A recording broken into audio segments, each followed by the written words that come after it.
होती, किसी चीज की न्यूट्रिएंट की डिफिशियंसी की वजह से होती है ना। ठीक है, तो अब देखते हैं हमारा जो शरीर है उसमें क्या क्या कितने परसेंट डिसाइड करता है हमारे शरीर की कंडीशन को। तो देखिए, हेरिडिटी है, heredity, yes of course, heredity जो मटेरियल है वो हमारे जीवन को आगे बढ़ाने के लिए लाने के लिए काम करता है, लेकिन हम कैसे हैं या हम इंडिविजुअल कैसे हैं या हमारी बॉडी कैसे है, उसमें हमारा हेरिडिटी का रोल 8% का होता है। हमारे जिंदगी में जो स्ट्रेस होते हैं उसका रोल, हम क्या बनते हैं कैसे बनते हैं हम आज कैसे हैं, उसका रोल, स्ट्रेस का रोल 6% का होता है। इसी में हमारा जो इन्वायरमेंट है, हमारे आसपास की पर्यावरण है, उसका रोल 11% का होता है। अब इन सबको जोड़ लिया जाए तो टोटल 25% होता है ना, 25-30% ऐसे कुछ होता है। और हमारा फूड का रोल होता है वो 75% के आसपास होता है। हमारा जो फूड है ना उसका रोल है वो 75% के आसपास का होता है। ठीक है, हम जो भी हैं जैसे भी हैं, हमारा स्वास्थ्य जैसा भी है, उसमें हमारे खाने का रोल 75%। अब समस्या क्या है, बहुत सारे लोगों को या आप में से भी बहुत सारे लोग कभी कभी बोलते होंगे कि मुझे नेचुरल खाना खाना है, नेचुरल नेचुरल नेचुरल। नेचुरल की परिभाषा पहली बात तो हमें पता नहीं है, दूसरी बात नेचुरल खाना है तो हमको लगता है कि हम सब्जियां फ्रूट फल जो खा रहे हैं नेचुरल है। एक आइडियल जो दुनिया है उसमें सभी इंसान को क्या होना चाहिए कि वो बहुत सारे और plenty of whole grains vegetable lean protein from whole food sources से लेना चाहिए, ये होना चाहिए। आइडियल दुनिया है तो आइडियल मतलब क्या, एक हाइपोथेटिकल आइडियली एक दुनिया हो उसमें ऐसा कुछ होना चाहिए।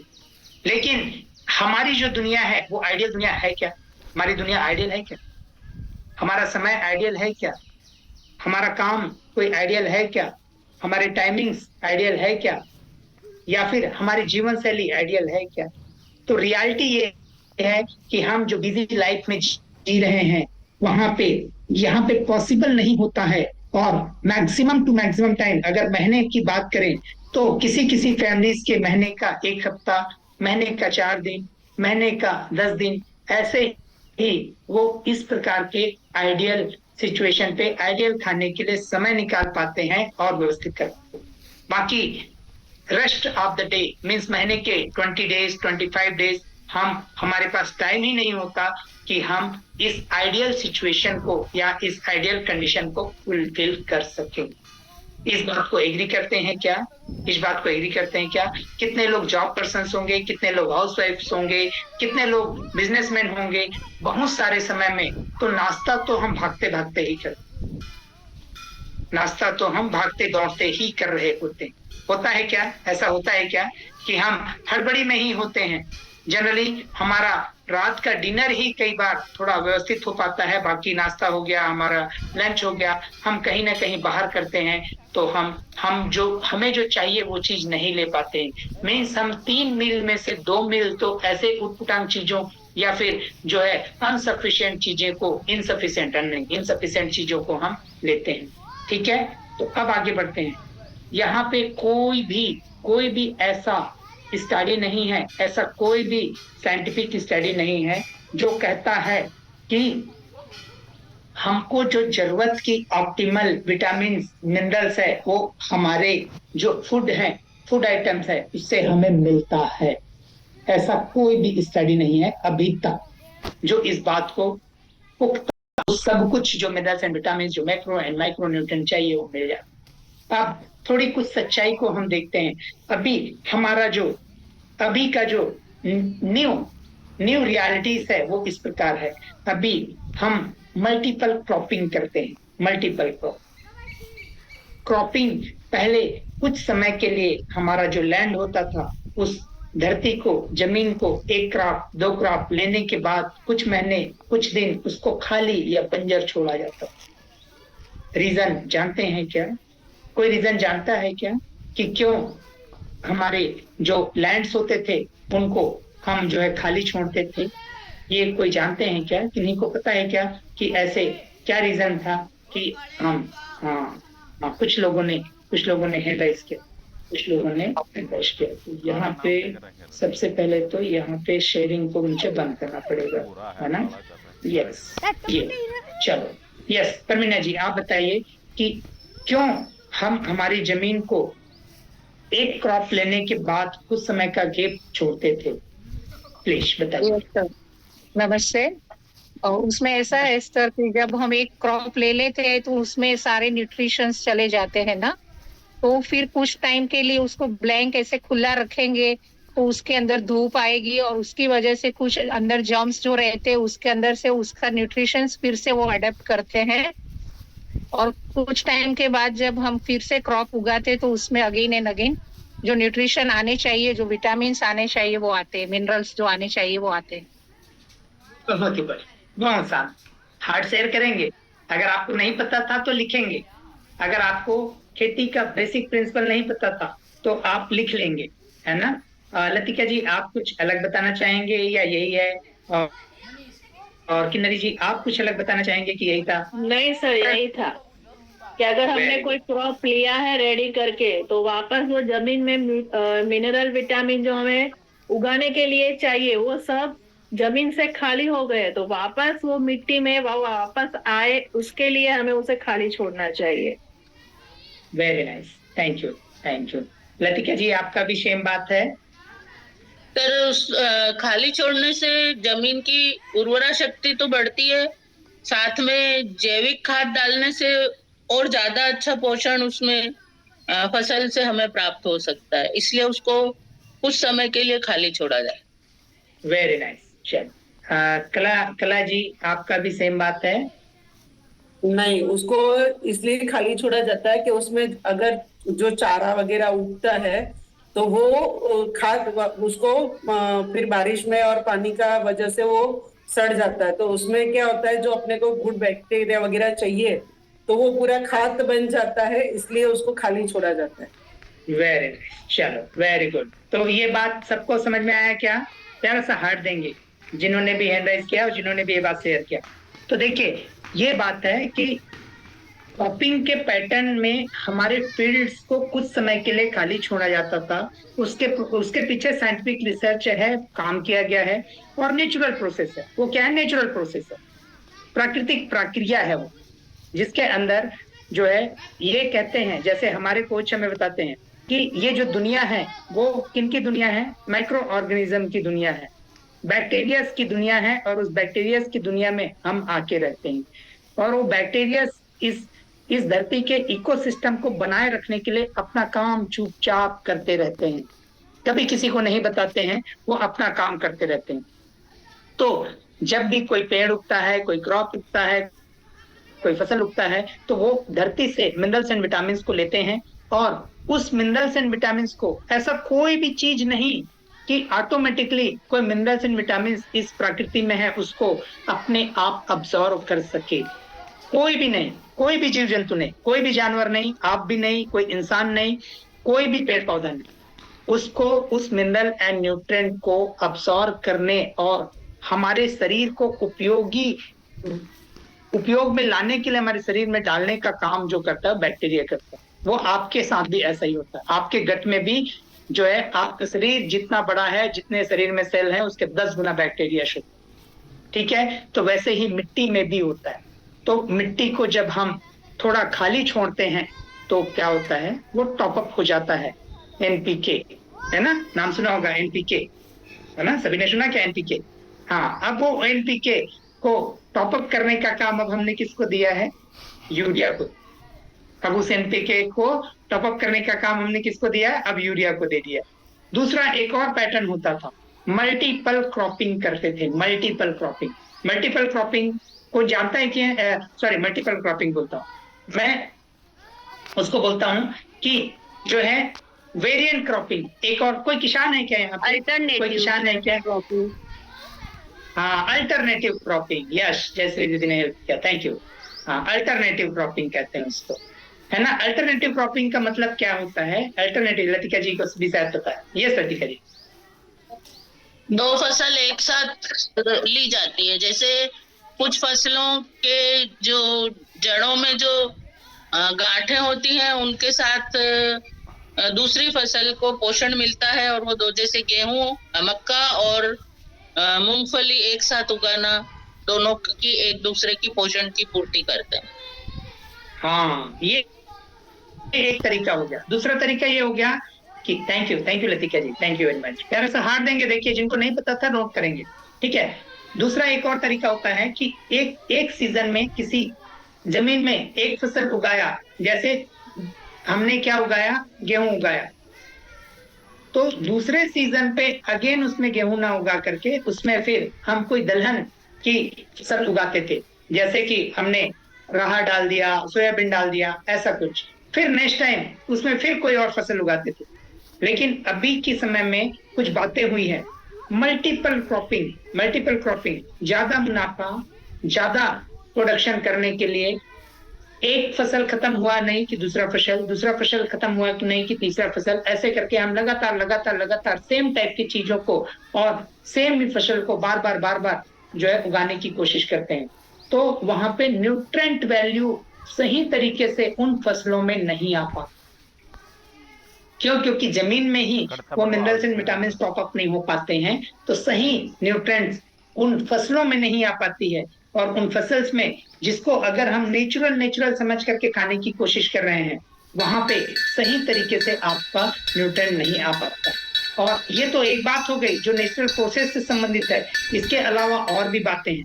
अब अभी की रियलिटी ये है कि प्रोडक्शन को देखते हुए, या प्रोडक्शन हो या फिर और कीड़े मकोड़े से बचने या उससे बचाने के लिए अब हम हमारे खेतों में, अभी मैं थोड़ा सा जानना चाहूंगा कि आपके आसपास तो खेती करते होंगे, वो बीज होता है ना, वो अब कहाँ से लाते हैं और पहले कैसे होता था? पहले क्या होता था, हमारे क्रॉप के कुछ पोर्शन को नेक्स्ट ईयर उगाने के लिए हम रख दिया करते थे। अभी ऐसा जो प्रैक्टिस है वो बहुत कम फार्मर्स कर रहे हैं। अब वो जो बीज होता है ना, बीज जिससे कि हम उगाते हैं दोबारा उस अनाज को, वो अब प्रोसेस्ड हो करके कृषि फार्म से या दुकानों से या फिर अलग अलग लिया जाए, जो कि क्या किया गया होता है, जो मॉडिफाइड किया होता है। ठीक है, ये एक बात हो गई। दूसरी बात, अब हम फसल अच्छा हो, फसल का पैदावार अच्छा हो करके अलग अलग प्रकार के पेस्टिसाइड्स, अलग अलग प्रकार के केमिकल फर्टिलाइजर्स का उपयोग करते हैं। नेचुरल फर्टिलाइजर जो मैन्युअर होता था उसका उपयोग आजकल बहुत ही कम हो रहा है, या फिर बोला जाए कि मैन्युअर आजकल बहुत कम बनाया जा रहा है, उसमें बहुत सारे चीजों का रोल।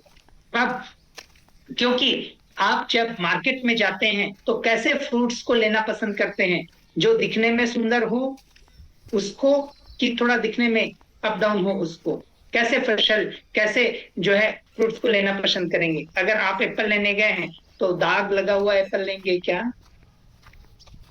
कहीं चिन्ह लगा हुआ उसको लेंगे क्या? बनाना लेने गए हैं तो कहीं कुछ उसमें आपको लगे कि ऊपर से कुछ उसके छिलके में ब्लैक ब्लैक दिख रहा है, वो लेते हैं क्या? नहीं लेते ना। तो अब जो भी फार्मर उसको उगा रहे हैं, वो आपको उसका न्यूट्रेंट वैल्यू कितना है उस पे ज्यादा फोकस करने के बजाय इस चीज पे फोकस करना पड़ता है उनको कि वो दिख कैसे रहा, वो कैसे दिख रहा है उस पे फोकस करना पड़ता है। और वो कैसे दिख रहा है उस पे फोकस करने के लिए जब वो फ्रूट पक करके तोड़ा जाए और आप तक लाने के लिए उसको थोड़ा समय लगे, 2 दिन 4 दिन 6 दिन, तो पका हुआ फ्रूट आपके आते तक और ज्यादा पक जाएगा और आप उसको नहीं लेंगे। या उसमें अगर उस पे कुछ कीट पतंगे या फिर कुछ छींटे पड़े हो तब भी आप उसको नहीं लेते। तो उसको प्री मैच्योर तोड़ करके अब अननेचुरल वे पे पकाया जाता है। हाँ, निशा जी ने बताया कि क्वालिटी कोई नहीं देखता है ना, क्वालिटी कोई नहीं देखते। अब क्या देखते हैं हम? वो कैसे दिख रहा है वो देखते हैं, हम कैसे दिख रहा है वो देखते हैं। वो हमारी गलती है, वो फार्मर की गलती नहीं है, वो बेचने वालों की गलती नहीं है, वो हमारी गलती है। हम एक्सेप्ट करते हैं उन चीजों को, और हम जब इन चीजों को ऐसा एक्सेप्ट करते हैं, हम वो डिमांड करते हैं, इसलिए वो ऐसा करना पड़ता है उनको, है ना। हम लोग हैं, हम क्या कहते हैं, हम कहते हैं कि हमें सुंदर दिखने वाला चीज चाहिए, बेशक उसमें न्यूट्रेंट हो कि ना हो। तो उसके लिए वो पहले से तोड़ करके अब उनको वो जो है फिर अननेचुरल तरीके से पकाते हैं। अभी कुछ दिन पहले हमारे कोच ने बताया कि कौन कौन से केमिकल यूज होते हैं जो गवर्नमेंट ऑथराइज करते हैं आपके फ्रूट्स में, है ना। अब कुछ लोग जो है नॉन वेज खाते हैं, तो नॉन वेज के साथ में ये इंजेक्शन जो ये मीट के साथ दिखाया है वो सिर्फ आजकल नॉन वेज में ही नहीं लगते, आजकल अलग अलग सब्जियों में भी इंजेक्शन लगा करके उसको पैदा किया जाता है और उसको बढ़ाया जाता है ना। बहुत सारे फ्रूट्स के साथ ऐसा होता है आजकल, लौकी, कद्दू, ऐसे कुछ भी फ्रूट्स जो बड़ा दिखता है साइज में या फिर सीजन के हिसाब से वो आपको अलग सा और अलग कलर और अलग सा दिखता है कि एकदम फ्रेश फ्रेश, उसको थोड़ा सोच और समझ करके देखने की कोशिश करें।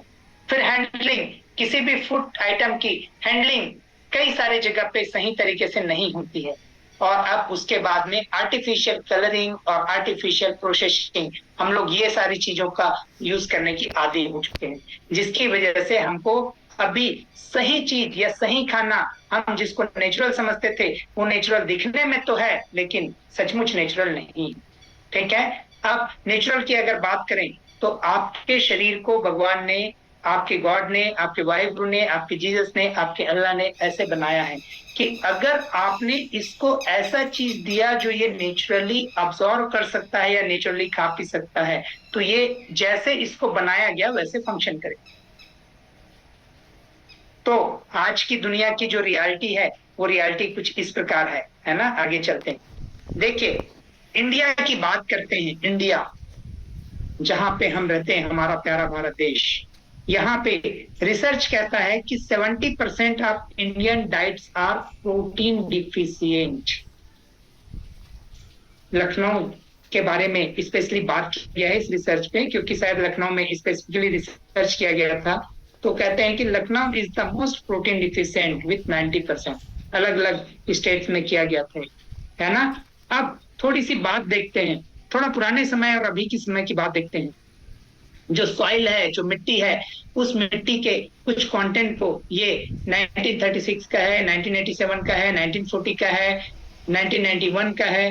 तो इस कंडीशन में हम इस कंडीशंस को अगर देखते हैं तो काफी कुछ बदलाव आ चुके हैं, काफी कुछ बदलाव आ चुके हैं। जैसे हम कैल्शियम की बात करते हैं, ये अलग अलग मानक लिया गया था। तो टोमेटो को हमने देखा, तो इधर जिसमें मैग्नीशियम 7 होता था वो 36% कम हो चुका है।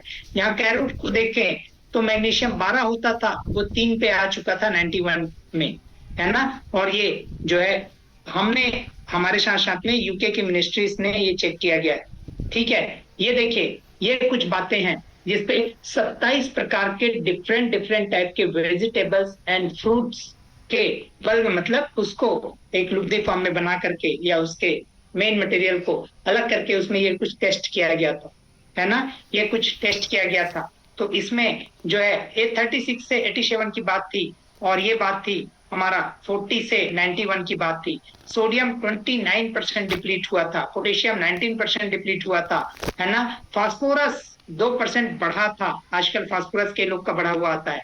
मैग्नीशियम 16% कम हुआ था, कैल्शियम 16% कम हुआ था, आयरन 24% कम हुआ था, कॉपर 20% कम हुआ था, और जिंक 27% कम हुआ था। ये सब स्टडीज के रिपोर्ट है ना, ये बाय द वे स्टडीज के रिपोर्ट है। और एक और इम्पोर्टेंट बात, आज के समय पे हमें सुंदर दिखने या अच्छा फ्रूट दिखने के होड़ में हम बहुत कुछ अपने फूड को जेनेटिकली मॉडिफाइड करते हैं। देखो, जो वाटरमेलन है वो 60s में ऐसा कुछ दिखते थे, मीन्स वो कंप्लीट रेड नहीं हुआ करता था, नेचुरल कंप्लीट रेड नहीं होता था। प्रकृति ने उसको कंप्लीट रेड नहीं बनाया था, किसको? वाटरमेलन को। लेकिन अब वाटरमेलन आपको कंप्लीट रेड मिलता है दिखने में। न्यूट्रिएंट वैल्यू क्या है हमें पता नहीं। ठीक है, यहाँ पे देखिए टमाटर, छोटा टमाटर की जो वैरायटी हुआ करती थी, वो छोटा टमाटर वैरायटी, छोटा टमाटर इतने छोटे हुए करते थे। वो टमाटर अभी साइज में 10 सेंटीमीटर तक का होता है ना। साइज में 10 सेंटीमीटर तक का उसका सर्कमफ्रेंस होने लग गया है। ठीक है, ये जेनेटिकली मॉडिफाइड है जो आप खाते हैं, वो देसी करके कुछ खाने की कोशिश में खाते हैं, भ्रांतियां हैं, भ्रम है। देखिए, एक इंटरनेशनल सोसाइटी की बात है ये, पिच के बारे में जो है ऐसा कुछ रिसर्च था, वो रिसर्च था, ये नेचुरल जो पिच थी उसकी बात थी। इसमें जो है वैक्सी स्किन हुआ करता था ये, और उसके बाद में इडेबल जो फ्लेश होता था वो 64% होता था, इसमें स्टोन पाया जाता था वो 36% था, और ये 25 mm का होता था, टेस्टी होता था, है ना, मीठा होता था, थोड़ा स्लाइटी होता था, थोड़ा खट्टापन होता था उसमें, शोर और साल्टी होता था। ठीक है, ये सिर्फ चाइना में पाया जाता था। अब ये ऑल ओवर दी वर्ल्ड अलग अलग जगह पे प्रोडक्शन किया जाता है, और अभी ये देखिए अमेरिकन कंट्रीज में तो बहुत ज्यादा प्रोडक्शन हो रहा है। और पहले जो है सिर्फ 3 नॉन वेराइटीज पाए जाते थे, और आजकल इसका 200 से ज्यादा वेराइटीज पाया जाता है। और इसका साइज जो ओरिजिनल जो नेचुरल ने बनाया था, जो भगवान ने बनाया था 25 mm का साइज के लिए बनाया था, वो अब 100 mm के साइज में अभी आपके पास आती है ना। और इसका जो खाने के लिए जो एडिबल फ्लेश है वो 64% ही भगवान ने आपके खाने के लिए बनाया था, अब वो 90% जो है खाने के लिए अवेलेबल है आपका। ठीक है, और ये वैक्सी स्किन हुआ करता था, अब ये एडिबल और सॉफ्ट स्किन हो चुका है, इतना जेनेटिकली मॉडिफाइड हो चुका है। ये अकेले जो है इस पीच की बात नहीं हो रही है। आपके यहाँ पे एक हरित क्रांति आई थी इंडिया पे, जानते हैं क्या कोई हरित क्रांति के बारे में? हरित क्रांति के बारे में कोई जानते हैं क्या? इंडिया में हरित क्रांति आई थी, उसके बारे में कोई जानते हैं क्या? किसी को पता है क्या हरित क्रांति क्या है? क्या बात है।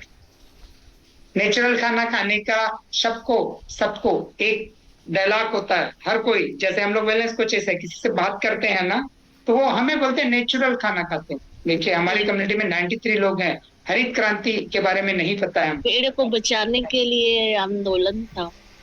पता है। हाँ, नमिता जी को पता है। यस नमिता जी, आप बताइए तो प्लीज। क्योंकि मैं तो जेनेटिक्स एंड प्लांट ब्रीडिंग से हूँ। हाँ, तो स्वामी एमएस स्वामीनाथन थे, एमएस स्वामीनाथन, उनको उसका जनक कहा जाता है हमारे यहाँ जी। और आज जो हम गेहूं खाते हैं वो एकदम अलग है। पहले तो उसका क्रोमोसोम नंबर भी अलग हुआ करता था, आजकल भी वो गेहूं मिलता है खापली गेहूं के नाम से। यस, चलिए, thank you Namita ji, thank you very much. ये जो हरित क्रांति आई थी ना, वो आई थी 80s में, आई थी इंडिया में 80s या 79-78 के आसपास आई थी। क्या हुआ था, भूखमरी आया था इंडिया में, अकाल पड़ा था, अकाल, है ना, भूखमरी। बहुत सारे लोगों को भूखमरी क्या है पता नहीं चलेगा, लेकिन बहुत सारे लोगों ने देखा था। उस समय में अनाज की भारी भरकम कमी पड़ गया था।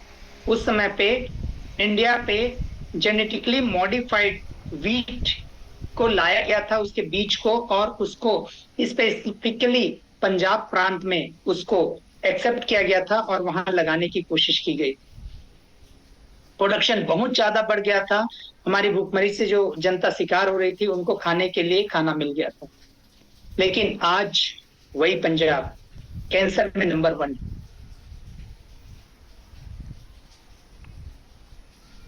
जहां 20-40 साल पहले हरित क्रांति आई थी, वही पंजाब कैंसर में नंबर 1 है। खाना तो मिल गया आपको, लेकिन वो खाना कैसे है? अगर किसी को नेचुरल ऐसा मन में होगा ना, तो समझ के देखना। हमको नॉलेज ही नहीं है, हम जानकारी ले भी नहीं सकते हैं। ऐसा नहीं है नहीं ले सकते, क्योंकि हमारे पास समय ही नहीं है, या हमको समझने के लिए टाइम नहीं है चीजों को समझने का। तो ये चीजें, इस टाइप की चीजें हमारे साथ में अभी चल रही है। हम ऐसे दुनिया में रह रहे हैं जहां पे बहुत कुछ प्रॉफिट के लिए, बहुत कुछ जो है आपको कुछ चीजों से बचाने के लिए चल रही है। तो इस तरीके की चीजें आपकी जिंदगी में हो रही हैं, है ना। देखो, कहते थे पहले 1985 का ये डायलॉग हुआ करता था, an apple a day keeps the doctor away. वही एक एप्पल में जितना पोषक तत्व 1985 में मिलता था, उस एप्पल के पोषक तत्व को आज लेना होगा तो कम से कम 10 एप्पल खाना पड़ेगा। ठीक है, 10 एप्पल खाना पड़ेगा। और हो सकता है कि जिस प्रकार के केमिकल प्रिजर्वेटिव्स और जिस प्रकार के चीजों को उसको पका करके और बचा करके रखने के लिए यूज किया जाता है तो कई बार किसी एप्पल को खा करके आप डॉक्टर तक पहुंचेंगे, मीन्स हॉस्पिटल की जरूरत पड़ने वाली। ठीक है, तो ये सिनारियो है। एक रिसर्च था जो जापान में किया गया था, वो उस रिसर्च में हम पालक, जो आप पालक खाते हैं, उस पालक में विटामिन सी की क्वांटिटी को चेक किया गया था। देखिए, ये 100 ग्राम पालक, 100 ग्राम जो स्पाइनेच है, उस पे इस चीज को चेक किया गया था। तो क्या पाया गया था, 1950 में जो 100 ग्राम पालक की जो गड्डी होती थी उसमें 150 mg विटामिन सी, और 1963 में 100 mg, 1982 में 63 mg, 1994 में 13 mg, 2000 में 3 mg। 2025-26 में क्या मिलेगा आपको, वो भी मिलेगा, है ना। ये सिर्फ एक न्यूट्रिएंट की बात कर रहे हैं हम, ऐसे बहुत सारे न्यूट्रिएंट्स हैं, ऐसे बहुत सारे बातें हैं जिसकी वजह से जो है, जो न्यूट्रिशन सप्लीमेंट्स हैं जो सही तरीके से बनाए गए हैं, उसका जो है इम्पोर्टेंस है। अब देखिए आज की रियलिटी क्या है। आज की रियलिटी 20 या 30 साल के उम्र में ये सब है, कॉन्स्टिपेशन, है ना, मैरिटल डिस्कार्ड, या फिर फैमिली लाइफ डिस्टर्ब होना, हार्ट अटैक आना, जॉइंट्स में पेन होना, है क्या, है ना, आपके हार्ट में स्टंट लगना, ओबेसिटी आना, आईवीएफ, आपके हाथों पे अंगूठों में दर्द होना, पीसीओडी की प्रॉब्लम्स होना, है ना, और क्या होना, फिशर्स होना, ना ग्रेड होना, ये थायराइड का समस्या होना, ग्लूकोज बीपी बढ़ना, चर्बी का बढ़ना, है ना, आपका जो है डाइजेशन एसिडिटी का प्रॉब्लम होना, आपका स्पाइनल कॉर्ड प्रॉब्लम होना, कैंसर होना, स्ट्रेस होना, है ना, और आपकी मोबिलिटी में प्रॉब्लम्स होना, और जो है ईयरली एजिंग आना, ये सारी बातें अभी कॉमन है। तो अगर आपका खाना नेचुरल है तो ये क्यों, क्योंकि हमने अभी देखा कि अगर गॉड ने जो नेचुरली जो चीज बनाया और उस नेचुरली चीज को अगर आप नेचुरली अब्सॉर्ब कर रहे हो तो आपका बॉडी नेचुरल काम करेगी। तो ये सारी बातें क्यों, वाई ये सब बातें क्यों, और ये सब बातें आती है उसके लिए आप अलग से खाना खाते थे क्या अलग से कुछ चीजें करते थे क्या? आपके जीवन शैली इसी प्रकार हो चुकी है आज। क्या आपके आसपास जो अवेलेबल चीजें हैं वो ऐसे हो चुकी हैं आजकल कि आप जो है, आपकी लाइफ स्टाइल ऐसे हो चुकी है आजकल कि आप चाहते हुए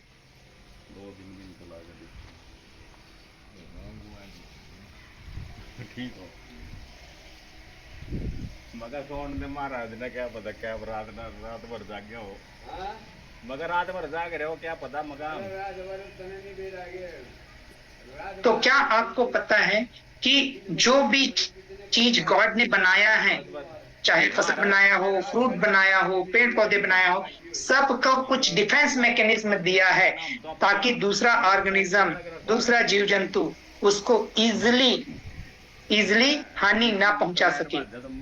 ऐसा डिफेंस मैकेनिज्म बनाया है क्या? इंसान के पास तो बहुत सारे डिफेंस मैकेनिज्म है ना, गुस्सा है, क्रोध है, मार पीट सकता है ना, गाली गलौज करते हैं, है ना। फ्रूट्स के पास में क्या है, पेड़ पौधों के पास में क्या है? पेड़ पौधों में नेचुरली भगवान ने कुछ ऐसे प्रॉपर्टीज दिए थे जो अगर कोई उसको खाए या कोई उसको तोड़े या कोई उसको जबरदस्ती अपने अंदर ले तो उनको कुछ अननेचुरल इफेक्ट करे। और वो सभी फ्रूट्स के साथ में, सभी फसल्स के साथ में, सभी अनाज के साथ में, और वैसे चीजों को हम एंटी न्यूट्रेंट कहते हैं। ठीक है, और वो जो एंटी न्यूट्रेंट है वो क्या काम करते हैं, वो आपके न्यूट्रेंट के अगेंस्ट काम करते हैं। ऐसा कभी सुना है क्या आपने कि आपने कोई दवाइयां खाया, कोई खाना खाया, उसका रिएक्शन हो गया? कभी सुना क्या कि आपने आम खाया और आपको दस्त हो गया? सुना है क्या आपने? कभी आपने सुना है क्या कि पपाया खाया और किसी की प्रेगनेंसी थी, वो प्रेगनेंसी जो है, ऐसा सुना